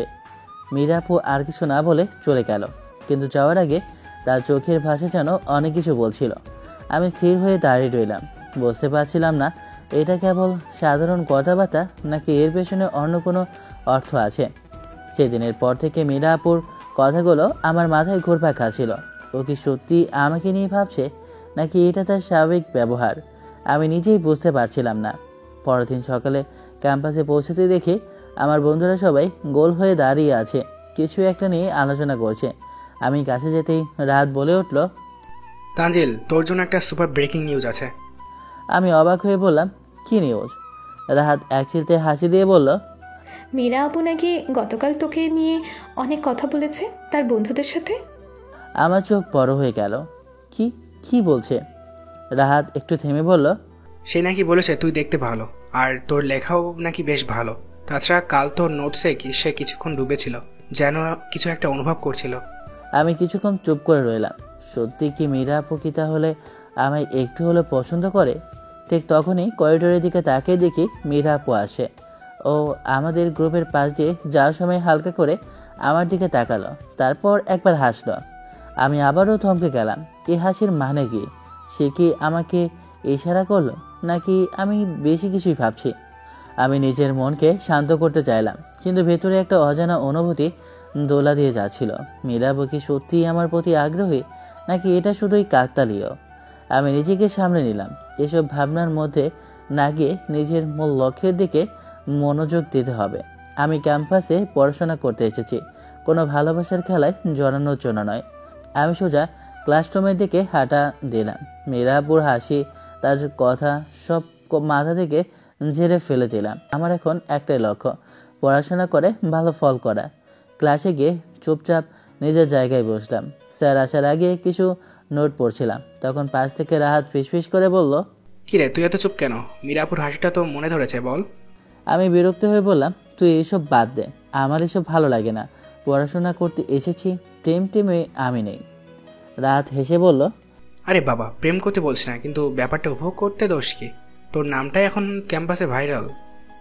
আমি মাথা নাড়িয়ে জানিয়ে দিলাম যে এসব আমার একদমই পছন্দ নয়। কিন্তু সমস্যা হচ্ছে, আমি চাই বা না চাই মীরাপু হয়তো আমাকে পাত্তা দিচ্ছে। সে কি সত্যিই আমার প্রতি আগ্রহী, নাকি মজা চলে এসব করছে? আমি এসব চিন্তা ঝেড়ে ফেলতে চাইছিলাম, কিন্তু কিছুতেই পারছিলাম না। পরের দিন ক্যাম্পাসে এসে দেখলাম মীরাপু তার বন্ধুদের সাথে বসে গল্প করছে। আমি ভেবেছিলাম হয়তো আজকেও সে আমার দিকে তাকাবে না, কিন্তু অদ্ভুতভাবে যখন আমি পাশ দিয়ে যাচ্ছিলাম, সে আমাকে এক মুহূর্তের জন্য চোখে চোখ দেখলো। তার চোখে যে একটা আলাদা ভাব ছিল, সেটা আমি খুব ভালোভাবেই অনুভব করতে পারলাম। আমি একটু অস্বস্তি বোধ করছিলাম, তাই তাড়াতাড়ি হেঁটে গিয়ে লাইব্রেরিতে চলে এলাম। কিন্তু মনে এক ধরনের উত্তেজনা ছিল। কিভাবে মীরাপু আমার দিকে তাকালো? সেটি কি কাকতালীয় ছিল, নাকি কিছু ছিল যার কারণে সে আমাকে দেখছিল? লাইব্রেরিতে গিয়ে বসে পড়লাম, বই খুলে পড়তে শুরু করলাম, কিন্তু মনোযোগ ছিল না। বারবার আমার মাথায় একটাই চিন্তা, মীরাপু কি সত্যি আমাকে নিয়ে ভাবছে? তা সে চোখের দৃষ্টি কি কিছুটা অন্যরকম ছিল? এভাবে কিছু সময় কাটানোর পর আমি একবার মীরাপুকে দেখতে গিয়ে ক্যাম্পাসের দিকে হাঁটা শুরু করলাম। মীরা এখনও তার বন্ধুর সাথে গল্প করছিল, কিন্তু আজকের মতো তার মধ্যে একটা অদ্ভুত স্নিগ্ধতা ছিল, যা আমি আগে কখনো দেখিনি। মনে মনে ভাবলাম, আমি যদি কিছু একটা বলি তাহলে কি হবে? আমি মীরাপুর কাছে গিয়েছিলাম এবং বললাম, আপু, আপনার সাথে কথা বলা যাবে? বলো। না মানে আপু, কীভাবে যে বলি। আরে নেই দ্বিধায়, বলো। আপি, সেদিনের ঘটনা নিয়ে ভাইরাল হওয়ার পর আমার বাবা আমাকে অনেক বকা দিয়েছে। যদিও আপনি বারবার বলেছেন আমার দোষ নাই, কিন্তু এটা আমি আমার মাথা থেকে বের করতে পারছি না। ক্লাসে খেলে, ক্যান্টিন, ক্যাম্পাসে যেখানে যাই, বন্ধু মানুষ চারপাশে আমাকে দেখে কী যেন বলা বলি করে। মানে এবার মন খারাপ লাগে আমার। আচ্ছা, তুমি চিন্তা করো না, আমি দেখছি। আপু, আপনার সাথে আমার তো কোনো সম্পর্ক নেই। মীরা আপু একদম শান্তভাবে আমার দিকে তাকালো, তারপর একটু হাসলো। হাসি থামিয়ে বলল, তুমি ঠিক বলেছ, কিন্তু পুরো ক্যাম্পাস তো আমাদের নিয়ে কল্পনা করছে, তাই তো মানুষ যা ইচ্ছা ভাবুক, তুমি মন দিয়ে পড়ে যাও। এটা শুনে আমি কিছুক্ষণ চুপ ছিলাম। আমি জানতাম অতিরিক্ত কিছু বললে পরিস্থিতি আরও খারাপ হবে, কিন্তু মীরা আপু হাসি দিয়ে কিছু বলল না, শুধু মাথা ঝাঁকালো। আমি একটু গম্ভীর হয়ে বললাম, তাহলে আপু, সবাই যে আমাদের নিয়ে কথা বলছে তা থামাতে হবে। মীরা আপু কিছু বলেনি, শুধু একটা অবাক দৃষ্টিতে আমার দিকে তাকিয়ে থাকলো। তার চোখে কিছুটা মিষ্টি কিন্তু গম্ভীর অনুভূতি ছিল, যা আমি ঠিক বুঝে উঠতে পারছিলাম না। আমি আর কিছু বললাম না, কারণ আমি জানতাম কিছু বললে হয়তো পরিস্থিতি আরও জটিল হয়ে যাবে। তবে মীরা আপু আমার দিকে তাকিয়ে একটা চুপচাপ হাসি দিল, আর আমি বুঝলাম এর মানে অনেক কিছু হতে পারে। আমি চলে আসছিলাম, ঠিক তখনই মীরা বলে উঠল, এই তানজিল, দাঁড়াও। জি আপু, কিছু বলবেন? বলার জন্যই তো ডাকলাম। জি আপু, বলেন। সবসময় আপু আপু করবা না, মীরা বলে ডাকবা। না আপু, সরি, আমি বড়দের সম্মান করি। একবার বললাম না আপু বলবা না? ওকে আপু, আমি যাই তাহলে, বলেই আসতে নিচ্ছি। এই, তোমাকে কি আমি যেতে বলেছি? না আপু। দাঁড়াও এখানে। জি আপু, বলেন। তোমার নাম্বার দাও। মীরা আপু হঠাৎ করে আমার নাম্বার চাইলো। আমি একটু অবাক হয়ে বললাম, কেন? মীরা আপু এক মিষ্টি হাসি দিয়ে বলল, দাও, কথা বলবো। আমি একটু চিন্তা করলাম, কিন্তু পরে নাম্বারটা দিয়ে দিলাম। মনে মনে ভাবলাম, কি বলবে আবার। রাতে আমি শুয়েছিলাম, হঠাৎ ফোনটা বেজে উঠলো। মীরা আপুর কল। আমি ফোন রিসিভ করলাম, আর মীরা আপু আমাকে একটু জিজ্ঞেস করলো, তুমি কেমন আছো? প্রথমে আমি বললাম, ভালো আছি। আপনি কেমন আছেন? ভালো আছি। কি করো? কিছু না। আপনি? শুয়ে আছি। রাতে খাইছো? জি খেয়েছি। আপনি? খাইছি। তোমার বাড়ির সবাই কেমন আছে? ভালো আছে। আপনার? ভালো আছে। কিন্তু মীরা আপু বারবার প্রশ্ন করছিল, এমনভাবে মনে হচ্ছিল যেন সে কিছু বলতে চায়। তার কণ্ঠে এক ধরনের অস্থিরতা ছিল। আমি বুঝতে পারছিলাম না ঠিক কী বলতে চায় সে। এভাবে মীরা আপু কথা বলছিল আর আমি সন্দেহে ছিলাম, এটা কি কোনো বিশেষ বিষয় নিয়ে কথা বলার চেষ্টা করছে নাকি কিছু অন্যরকম। মীরা আপু রোজ রাতে আমাকে কল করে খোঁজ নেয়। প্রতিদিনই সে আমার সাথে কথা বলার জন্য সময় বের করে আর আমি অনুভব করছিলাম যেন সে কিছু বলতে চায়। তার কণ্ঠে এক ধরনের মৃদু চিন্তা ছিল, যেন সে কিছু বলতে পারছে না। প্রথম দিকে আমি কিছুই বুঝতে পারছিলাম না, কিন্তু ধীরে ধীরে আমারও মনে হতে লাগলো মীরা আপু হয়তো আমাকে নিয়ে কিছু ভাবছে। তার কথায়, তার হাসিতে এমন কিছু ছিল যা আমাকে আরও আকৃষ্ট করছিল। এদিকে মীরা আপুর কল পেয়ে আমি যেন অদ্ভুতভাবে আনন্দিত হতে শুরু করলাম। আগে যা কিছু ছিল এখন সেটি অনেকটাই পরিবর্তিত মনে হচ্ছিল। আমি নিজেই বুঝতে পারছিলাম আমি মীরা আপুকে আমার মীরা আপুকে ভালো লাগতে শুরু করেছে। তার সঙ্গে কথা বলতে, তার হাসি শুনতে, এমনকি তার চিন্তা বোঝার চেষ্টা করতে আমি যেন আগ্রহী হয়ে উঠলাম। 30 তারিখ ছিল আমার জন্মদিন, কিন্তু আমি কাউকে কিছু বলিনি। সারাদিনটা একবারে সাধারণভাবে কেটেছিল আর রাতে শুয়েছিলাম। রাত 12টা বাজতেই হঠাৎ মীরা আপু কল এলো। আমি অবাক হয়ে ফোনটা তুললাম। মীরা আপু বলল, রাফি, তুমি বাসার নিচে আসো। আমি প্রথমে কিছু বুঝে উঠতে পারছিলাম না, কারণ আমি তো জন্মদিনের জন্য কিছু ভাবছিলাম না, কিন্তু সে জানিয়ে দিল। এটা বিশেষ কিছু, আসো একটু বাইরে। আমি কিছুক্ষণ চিন্তা করলাম, তারপর না করে যেতে পারলাম না। মীরাপুর কথায় আমি সোজা নিচে গেলাম। বাসার নিচে যে দেখি মীরাপু দাঁড়িয়ে রয়েছে। তার মুখে এক ধরনের অদ্ভুত হাসি ছিল, যেন কিছু একটা বিশেষ কিছু বলার জন্য অপেক্ষা করছে। তুমি তো কিছু বলছো না রাফি। মীরাপু বলল। আমি কিছু না বলে সেদিকে তাকিয়েছিলাম। তারপর সে একেবারে হেসে উঠল। আজ তোমার জন্মদিন, তাই না? এই কথার পর আমি একদম হাঁ হয়ে গেলাম। এরকম কিছু কখনো ভাবিনি। রাতের অন্ধকারে সে এক ধরনের আলাদা স্নিগ্ধতা নিয়ে আমাকে দেখতে লাগলো, যেন কিছু একটা স্পেশাল ছিল। মীরাপু আমার চোখে একটা কাপড় দিয়ে বাঁধলো। আমি কিছু বুঝে উঠতে পারছিলাম না, তবে কিছু একটা রহস্য ছিল। সে আমাকে হাত ধরে আস্তে আস্তে কোথাও নিয়ে যাচ্ছিল। আমি একটু চিন্তিত হয়ে তাকে জিজ্ঞেস করলাম, আপু আমায় কোথায় নিয়ে যাচ্ছেন? সে একটু চুপ করে রইল, তারপর আমার দিকে তাকিয়ে বলল, চুপ করে হাঁটো আমার সাথে। তার কথায় যেন কিছু একটা ছিল, যে আমাকে অজানা পথের দিকে নিয়ে যাচ্ছে। আমি কিছু না বলে তার সাথে হাঁটতে শুরু করলাম, কিন্তু মনের মধ্যে অনেক প্রশ্ন ছিল। কখনো কখনো আমি অনুভব করতাম সেজন্য কিছু বিশেষ মুহূর্ত তৈরি করতে চাচ্ছিল। আমি তীব্রভাবে তার পাশে চলছিলাম, আর তার হাতটা আমি অনুভব করছিলাম, যা আমাকে অনেকটা নিশ্চয়তা দিচ্ছিল। এভাবে হাঁটতে হাঁটতে এক জায়গায় এসে দাঁড়ালাম, যেখানে চারপাশে সাদা কালো অন্ধকার, কিন্তু মীরাপুর মুখে এক ধরনের হাসি ছিল, যা আমার চোখে যেন নতুন রোশনি এনে দিয়েছিল। আমার মনে তখন অনেক কল্পনা ঘুরছিল, কিন্তু মীরাপুর চোখে ছিল এক বিশেষ আগ্রহ, যেন কিছু বলতে চাচ্ছে, কিন্তু সেটা সম্পূর্ণ নতুন কিছু। আমি হাঁটতে হাঁটতে এক অদ্ভুত জায়গায় এসে দাঁড়ালাম। চারপাশে বেলুন আর ফুল দিয়ে সাজানো ছিল, যেন কোনো একটা স্বপ্নের দুনিয়ায় প্রবেশ করেছি। মাঝখানে একটা বড় টেবিল, আর তার উপর রাখা ছিল এক বিশাল কেক। টেবিলের পাশে বড় করে লেখা ছিল, হ্যাপি বার্থডে রাফি। আমি পুরো অবাক হয়ে গিয়ে একবার পিছিয়ে এলাম। এটা কি? আমি ভেবেছিলাম হয়তো কিছু একটা দেখতে পাবো, কিন্তু এমন একটা ব্যাপার সত্যি আশা করিনি। আমার চোখে যেন স্বপ্নে বাস্তব হয়ে উঠল। মীরাপু আমার দিকে তাকিয়ে হাসিল, আর তার চোখে ছিল একটা মিষ্টি রহস্য। আপু, আপনি আপনি এটা কি করলেন? আমি একটু কাঁপানো কণ্ঠে বললাম। মীরাপু আমার দিকে এক মুহূর্তের জন্য তাকিয়ে রইল, যেন আমার চোখে সেই সব প্রশ্নের উত্তর করছে। তারপর একটু হেসে বলল, হ্যাঁ, তোমার জন্মদিনটা তো ভুলে গেলে চলবে না, তাই না? আমি কিছু বলতে পারলাম না। মনের মধ্যে হাজারো অনুভূতি বয়ে যাচ্ছিল, আশ্চর্য, আবেগ আর এক ধরনের মিষ্টি কৃতজ্ঞতা। এমন এক মুহূর্ত আসলে কল্পনায় কখনো ভাবা যায় না। আমি মীরাপুর দিকে তাকিয়ে এক ছোট হাসি দিলাম। মীরাপুর দিকে তাকিয়ে আমি এক মুহূর্তের জন্য থেমে গেলাম। তার নীল রঙের শাড়ি, হালকা সাজ, লাল লিপস্টিক, হাতে চুড়ি, কপালে টিপ আর চোখে ঘরোয়া কাজল সব কিছু একসাথে তাকে যেন আরও মোহনীয় করে তুলেছিল। তার চুলগুলো সুন্দরভাবে ছড়ানো ছিল, আর পুরো সাজে যেন এক অন্য জগতের অনুভূতি ছিল। আমি মনে মনে ভাবছিলাম, এই মেয়েটা এত সুন্দর কেন? মীরাপু আমার দিকে তাকিয়ে হাসি দিয়ে বলল, কি ভাবো তানজিল, চলো কেক কাটো। আমি একটু লজ্জিত হয়ে নরম সুরে বললাম, হ্যাঁ আপু। তবে মনে মনে তার এই অপূর্ব রূপের প্রতি আকৃষ্ট হয়ে যাওয়া আমি আরও কিছু বলতে পারছিলাম না। এটা ছিল এমন এক মুহূর্ত যখন আমার সারা দেহে এক ধরনের অজানা উত্তেজনা ছড়িয়ে পড়েছিল।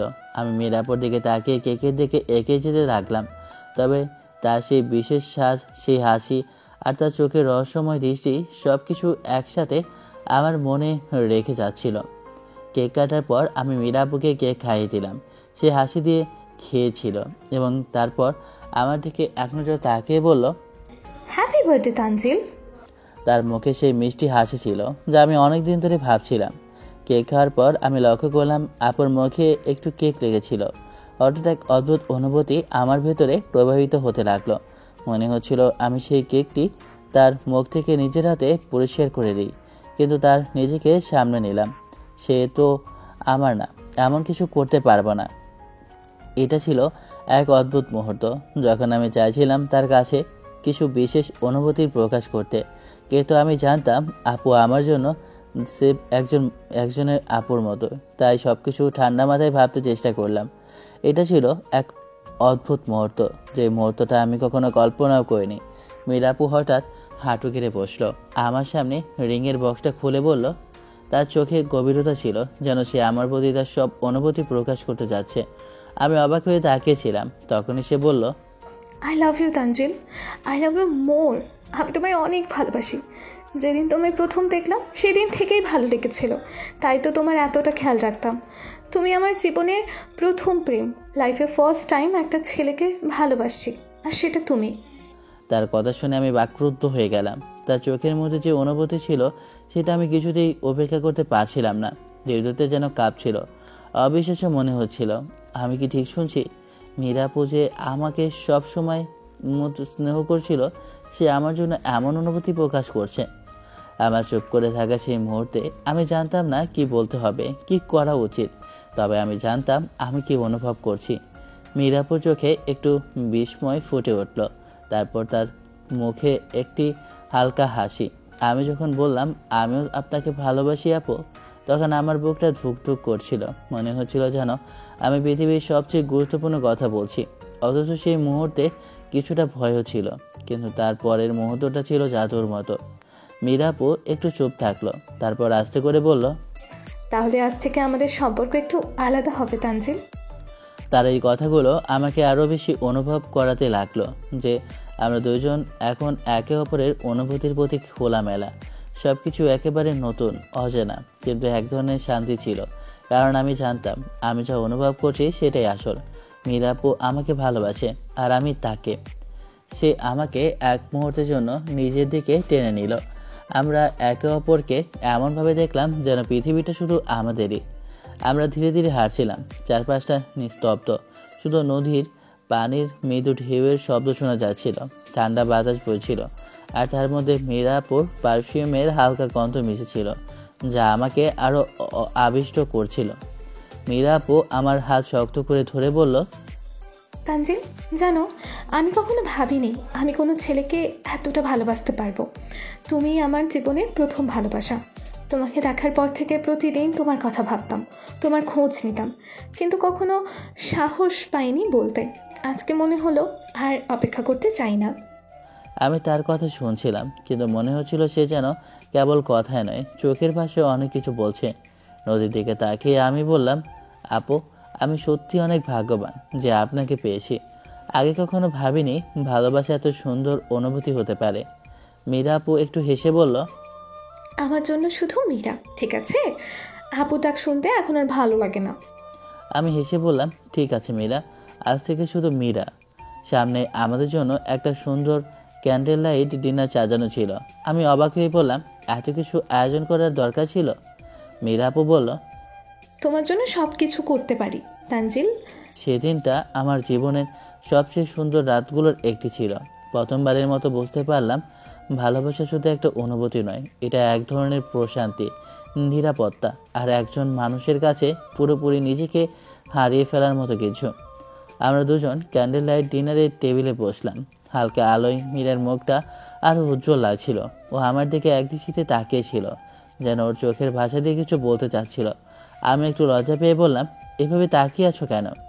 মীরা হেসে বলল, কারণ তোমাকে দেখলে আমার মন ভালো হয়ে যায়। আমি একটু অপ্রস্তুত হয়ে গেলাম। আমার জীবনে প্রথমবার কেউ আমাকে এতটা গুরুত্ব দিচ্ছে, এতটা ভালোবাসা দেখাচ্ছে। খাবার পরিবেশন করা হলো। আমরা ধীরে ধীরে খাবার খাওয়া শুরু করলাম। খেতে খেতেই মীরা আমার দিকে তাকিয়ে বলল, তানজিল, তুমি কি জানো আমি তোমার জন্য পাগল হয়ে গেছি। সারাদিন শুধু তোমার কথা ভাবি। তোমার হাসি, তোমার কথা বলার ধরন, সব কিছুই আমার খুব ভালো লাগে। আমি একটু লজ্জা পেয়ে বললাম, তুমি এত ভাবো কেন?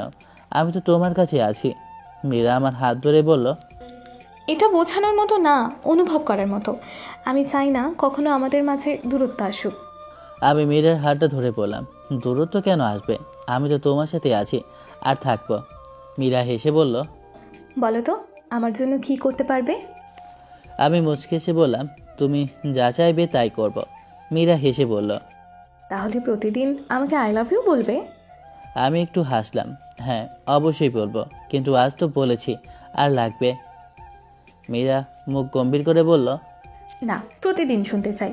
এটা আমার কাছে সবচেয়ে গুরুত্বপূর্ণ কথা। আমি মীরার দিকে তাকিয়ে বললাম, আই লাভ ইউ মীরা। ও চুপ করে কিছুক্ষণ আমার দিকে তাকিয়ে থাকলো, তারপর হেসে বলল, আমি তোমাকে আরও বেশি ভালোবাসি তানজিল। রাতটা ছিল আমার জীবনের সবচেয়ে স্পেশাল রাত। আমি বুঝতে পেরেছিলাম ভালোবাসা শুধু অনুভব করা জিনিস, এটা ব্যাখ্যা করা যায় না। সেই রাতে মনে হলো আমার জীবনটা আসলেই বদলে গেছে। একটা নতুন শুরু হয়েছে, যেখানে শুধুই মীরা আর আমি। ডিনার শেষ হওয়ার পর মীরা আমার হাত ধরে ধীরে ধীরে নদীর পাড়ের দিকে নিয়ে গেল। রাতের ঠান্ডা বাতাস আমাদের গায়ে এসে লাগছিল। নদীর জলে চাঁদের আলো পড়ছিল আর পরিবেশটা একদম স্বপ্নের মতো লাগছিল। আমি আর মীরা পাশাপাশি হাঁটছিলাম, কিন্তু কেউ কোনো কথা বলছিলাম না। মনে হচ্ছিল এই নীরবতায় অনেক কিছু বলে দিচ্ছে। হঠাৎ মীরা থেমে গিয়ে আমার সামনে দাঁড়ালো, তারপর আস্তে আস্তে বলল, তানজিল, তুমি কি সত্যি সত্যি আমাকে ভালোবাসো? আমি অবাক হয়ে বললাম, এই প্রশ্নটা কেন করছো? তোমার কি মনে হয় আমি মিথ্যা বলেছি? মীরা একটুখানি হাসল। না, আমি জানি তুমি মিথ্যা বলনি, কিন্তু তাও শুনতে ভালো লাগে আর ভয়ও লাগে যদি কখনো তুমি চলে যাও। আমি মীরার হাত শক্ত করে ধরে বললাম, আমি কি পাগল নাকি? তোমার মতো একটা মেয়ে পেয়েছি আর তোমাকে হারাবো? এটা কখনো হবে? মীরা একদম কাছে এসে আমার কাঁধে মাথা রাখলো। আমি অনুভব করলাম ও সত্যি আমাকে নিয়ে খুব সিরিয়াস। আমি ওর চুলে হাত বুলিয়ে দিলাম আর বললাম, আমি তো তোমাকে ছেড়ে কোথাও যাব না। তোমার হাত ধরে সারা জীবন কাটাতে চাই। মীরা মৃদুস্বরে বলল, আমিও চাই তানজিল। কিছুক্ষণ চুপ থাকার পর মীরা হঠাৎ বলল, তুমি জানো, আমি যখন প্রথম তোমাকে দেখি তখনই বুঝেছিলাম এই ছেলেটার জন্য আমার কিছু একটা হবে। আস্তে আস্তে যখন তোমার প্রতি আমার অনুভূতি গড়ে উঠলো, তখন নিজেকে আর আটকে রাখতে পারলাম না। আমি মীরার কথাগুলো শুনে একটু অবাক হলাম, কারণ তারপর হাসলাম। তুমি এতদিন আমাকে কিছু বলনি কেন? মীরা একটু লজ্জা পেয়ে বলল, আমি ভয় পেতাম যদি তুমি না বলো, যদি তুমি আমাকে বন্ধু হিসেবেই দেখো তাহলে। আমি মীরার কপালে আলতো করে চুমু দিয়ে বললাম, পাগলি, তুমি কি জানো আমি তোমার জন্য কতদিন ধরে অপেক্ষা করেছি? মীরা চোখ বড় বড় করে বলল, সত্যি? আমি মুচকে এসে বললাম, হ্যাঁ সত্যি, শুধু তুমি দেরি করেছো স্বীকার করতে। মীরা হাসলো, তারপর আমার কাঁধে মাথা রেখে বলল, তাহলে আজ থেকে তুমি শুধুই আমার আর আমি শুধু তোমার। আমি মীরার হাত শক্ত করে ধরলাম। নদীর বাতাস বইতে লাগলো আর আমরা একে অপরের পাশে দাঁড়িয়ে থেকে সেই রাতটাকে মনে মনে সবচেয়ে সুন্দর মুহূর্ত হিসেবে ধরে রাখলাম। পরের দিন সকালবেলা আমি ঘুম থেকে উঠে দেখি মীরার মেসেজ। গুড মর্নিং তানজিল, কেমন আছো? কাল রাতে ঠিকমতো ঘুমোতে পেরেছো তো? আমি মেসেজ পড়ে হাসলাম। সত্যি বলতে কাল রাতে ঘুমানোর প্রশ্নই আসে না। সারা রাত শুধু মীরার কথাগুলো, ওর হাসি, ওর চোখের গভীরতা মনে পড়ে যাচ্ছিল। আমি রিপ্লাই দিলাম, গুড মর্নিং আপু। হ্যাঁ ঘুমিয়েছি, কিন্তু আমার তোমার কথা ভাবতে ভাবতে অনেক দেরি হয়ে গেছে। মীরা সাথে সাথে রিপ্লাই দিল, আমারও একই অবস্থা। তানজিল, আজ একটু বের হবে আমার সাথে? আমি অবাক হয়ে বললাম, কোথায় যাব? সারপ্রাইজ, শুধু বলো যাবে কিনা। আমি হাসলাম, ঠিক আছে, কখন বের হব? বিকেলে 4টায় ক্যাম্পাসের সামনে দেখা করো। আমি রাজি হয়ে গেলাম। বিকেলে আমি সময় মতো ক্যাম্পাসের সামনে গিয়ে দাঁড়ালাম। কিছুক্ষণ পর দেখি মীরা আসে একটা হালকা গোলাপি রঙের সালোয়ার কামিজ পরেছে, চোখে কাজল আর চুল খোলা, যেন একেবারে স্বপ্নের মতো লাগছিল। আমি একটু মজা করে বললাম, আপু আজ এত সুন্দর লাগছে কেন? মীরা হেসে বলল, তোমার জন্য, বুঝলে? আমি মুচকি আসলাম। বলো, কোথায় নিয়ে যাচ্ছ? চলো আগে বের হই, তারপর বলছি। আমরা একটা রিকশায় উঠলাম। কিছুক্ষণ পর বুঝতে পারলাম আমরা একটা পার্কের দিকে যাচ্ছি। আমি বললাম, পার্কে কেন? মীরা বলল, কখনো কখনো জীবনটাকে একটু থামিয়ে শান্ত পরিবেশে সময় কাটানো দরকার, তাই না? আমি মাথা নাড়ালাম। ঠিক বলেছ। পার্কে গিয়ে আমরা একটা বেঞ্চে বসলাম। মীরা আমার হাত ধরে বলল, তানজিল, আমি চাই আমাদের এই সম্পর্কটা শুধু আবেগের মধ্যে সীমাবদ্ধ না থাকে। আমি চাই আমরা একে অপরের পাশে থাকি সবসময়, সব পরিস্থিতিতে। আমি ওর হাতটা শক্ত করে ধরে বললাম, আমি জানি মীরা, আমি প্রতিশ্রুতি দিচ্ছি আমি কখনো তোমাকে ছেড়ে যাব না। মীরা হাসলো। আমি বিশ্বাস করি তোমাকে। তারপর আমরা অনেকক্ষণ গল্প করলাম, হাসলাম, একসাথে ভবিষ্যতের স্বপ্ন বললাম। মীরা বলল, তানজিল, আমি তোমার জন্য একটা কিছু এনেছি। আমি অবাক হয়ে বললাম, কি এনেছো? মীরা ব্যাগ থেকে ছোট্ট একটা বক্স বের করলো। আমি খুলে দেখি একটা ব্রেসলেট। তোমার জন্য এটা সবসময় পরে থাকবে, ঠিক আছে? আমি আবেগে আপ্লুত হয়ে গেলাম। এই মেয়ে আমাকে কতটা ভালোবাসে। আমি ব্রেসলেটটা হাতে পরলাম। তারপর মীরার দিকে তাকিয়ে বললাম, তোমার দেওয়া প্রথম গিফট, এটা কখনো খুলবো না। মীরা খুশিতে আমার হাতে একটা আলতো চাপ দিল। সেদিনটা ছিল আমাদের জন্য একটা বিশেষ দিন, যেখানে আমরা শুধু নিজেদের অনুভূতিগুলো আরও গভীরভাবে অনুভব করলাম। ভালোবাসা শুধু কথায় নয়, কাজে প্রমাণ করতে হয়। সেদিন সেটা আরও একবার বুঝলাম। সন্ধ্যা নামতে শুরু করেছিল। পার্কের বাতিগুলো এক একে জ্বলতে লাগলো। আমরা দুজনেই চুপচাপ বসেছিলাম, যেন দুজনেই মুহূর্তটা অনুভব করতে চাইছিলাম। মীরা হঠাৎ আমার দিকে তাকিয়ে বলল, তানজিল, তোমার ভয় করে না? আমি অবাক হয়ে বললাম, কিসের ভয়? এই সম্পর্কের ভয়। জানো তো, আমাদের বয়সের একটা ফারাক আছে, সমাজের নিয়ম কানুন আছে। যদি কেউ আমাদের ভুল বোঝে? আমি মৃদু হেসে বললাম, ভয় তো লাগে আপু, কিন্তু জানো, ভালোবাসার চেয়ে বড় আর কিছু নেই। আর আমি জানি তুমি আমার পাশে থাকবে, তাই ভয় পাওয়ার কিছুই নেই। মীরা কিছুক্ষণ চুপচাপ আমার চোখের দিকে তাকিয়ে থাকলো। তারপর হেসে বলল, ঠিক বলেছ, আমারও তো আমাদের জীবনের সিদ্ধান্ত নিতে পারি, তাই না? আমি মাথা নাড়ালাম, অবশ্যই। তারপর সে আমার হাতটা ধরে বলল, তাহলে চলো আমাদের এই জার্নিটা শুরু করি, ভালোবাসার বিশ্বাসের উপর ভর করে। আমি হাসলাম, চলো শুরু করি।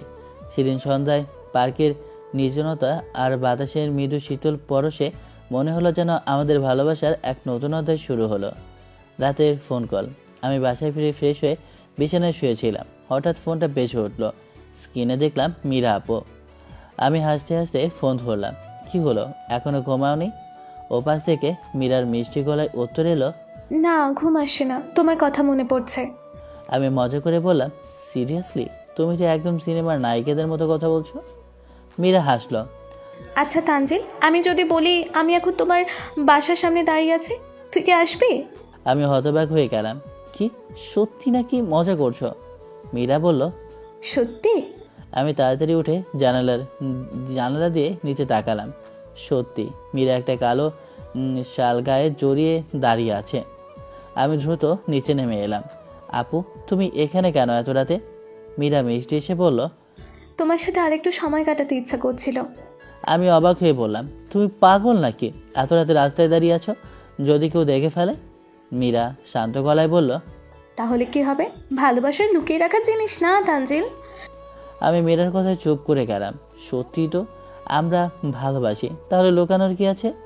আমি মীরার দিকে তাকিয়ে মৃদু হেসে বললাম, সেই রাতে শহরের বাতাসে যেন ভালোবাসার সুবাস ছাড়িয়ে যাচ্ছিল। আর আমি আর মীরা হাতে হাত রেখে আমাদের গল্পটা এগিয়ে নিয়ে যাচ্ছিলাম। রাত গভীর হয়ে এসেছিল। রাস্তায় তেমন কেউ ছিল না। আমি আর মীরা ধীরে ধীরে হাঁটছিলাম। হঠাৎ মীরা বলল, তানজিল, চল কোথাও বসি, একটু শান্তভাবে কথা বলবো। আমি অবাক হয়ে বললাম, কোথায় যাবো আপু? মীরা একটু হেসে বলল, একটা জায়গায় নিয়ে যাচ্ছি, চলো। আমি আর কিছু বললাম না, শুধু ওর সাথে সাথে একটু হাঁটতে লাগলাম। কিছুক্ষণ পর দেখি আমরা একটা ছোট্ট হোটেলের সামনে এসে দাঁড়িয়েছি। মীরা দরজা ঠেলে ভেতরে ঢুকলো। আমিও তার পেছনে পেছনে গেলাম। ভেতরে ঢুকতে চোখে পড়লো রুমটা বেশ সাজানো গোছানো, নরম আলো জ্বলছে, জানালার পর্দা হালকা বাতাসে তুলছিল। মীরা আমার দিকে তাকিয়ে বলল, এখানে আমরা একটু নিরিবিলি সময় কাটাতে পারবো। আমি চুপচাপ ওর দিকে তাকিয়েছিলাম। ওর চোখে একটা অদ্ভুত গভীরতা ছিল, মনে হচ্ছিল সে আমার খুব কাছাকাছি আসতে চায়। মীরা ধীরে ধীরে আমার হাত ধরলো। ওর উষ্ণ স্পর্শে আমার পুরো শরীর একটা শিহরণ বয়ে গেল। আমি ওর চোখের দিকে তাকিয়ে বললাম, আপু, তুমি কি নিশ্চিত আমাদের সম্পর্কটা? মীরা একদম কাছে এসে আমার ঠোঁটে আঙ্গুল রাখলো। আজ কোনো প্রশ্ন না, শুধু আমাদের সময়টা উপভোগ করি তানজিল। মীরা আপু ধীরে ধীরে আমার দিকে এগিয়ে এলো। পাতলা নীল শাড়িতে ওকে স্বর্গের কোনো অপ্সরার মতো লাগছিল। জানালা হালকা বাতাসে ওর চুলগুলো উড়ছিল, আর চোখে ছিল এক অদ্ভুত মায়া। আমি মুগ্ধ হয়ে শুধু তাকিয়ে রইলাম। কি হলো, এভাবে তাকিয়ে আছো কেন? মীরা হাসলো। ওর হাসিটা যেন রাতের চাঁদের থেকেও বেশি মোহময় লাগছিল। আমার গলা শুকিয়ে গেল। বললাম, আজ অন্যরকম লাগছে। মীরা আমার একদম কাছে এসে দাঁড়ালো। ওর হাতটা আমার গালে রাখলো। তানজিল, ভালোবাসো আমায়? আমি মাথা নাড়িয়ে বললাম, হ্যাঁ, খুব ভালোবাসি। মীরা একটু ঝুঁকে এলো। ওর চোখে ছিল গভীর আকর্ষণ। আমি ওর চোখের দিকে তাকিয়ে মনে মনে বললাম, এই মেয়েটাকে আমি কখনোই হারাতে চাই না। মীরা আপু আমার একদম কাছে ছিল। আমি আস্তে করে ওর হাত ধরে ওর কপালে একটা নরম চুমু দিলাম। মীরা চোখ বন্ধ করে এক মুহূর্তে স্থির হয়ে রইল। আমি ওর হাতে চুমু খেতে ও লজ্জায় লাল হয়ে গেল। আর শাড়ির আঁচলটা শক্ত করে ধরে বলল, তানজিল, তুমি আজ খুব কেয়ারিং হয়ে গেছো। আমি হেসে বললাম, ভালোবাসি যখন তখন একটু বেশি আপন করে নিতে চাই। মীরা কিছু বলো না, শুধু মুখ নিচু করে রইল। ওর গালের লাল আবাটা দেখে মনে হচ্ছিল আমি যদি আরেকটু কাছে যাই তাহলে হয়তো ওর দুকবুকানি শব্দ শুনতে পাবো। আমি আস্তে করে ওর চিবুকে হাত রাখলাম। ওর মুখটা উপরে তুলতেই দেখলাম ওর চোখে অদ্ভুত এক নরম অনুভূতি। আমি মুগ্ধ হয়ে বললাম, তুমি জানো, তোমাকে এভাবে লজ্জায় লাল হতে দেখলে আমার আর নিজেকে আটকে রাখতে ইচ্ছে করে না। মীরা আপু মৃদু হাসলো, কিন্তু কিছু বলল না। আমরা দুজন একসঙ্গে জ্যোৎস্নার নিচে দাঁড়িয়ে রইলাম, যেন সময় থমকে গেছে। আমি মীরাকে কিস করতে লাগলাম। তাকে কাছে টেনে নিয়ে 4 ঠোঁট এক করে কিস করলাম। আস্তে আস্তে ঘাড়ে কিস করলাম, মাঝে মাঝে বাইট দিলাম, তারপর বুকে কিস করলাম। মীরা আমার ঠোঁট আর প্রতিটা স্পর্শে কেঁপে উঠছিল। আমারও খুব ভালো লাগছিল। আস্তে আস্তে নিচে নামতে শুরু করলাম, আর আমার ভালোবাসা তাকে উজাড় করে ভালোবাসতে শুরু করলাম। আজ পৃথিবীতে কোনো শক্তি আমায় আটকাতে পারবে না।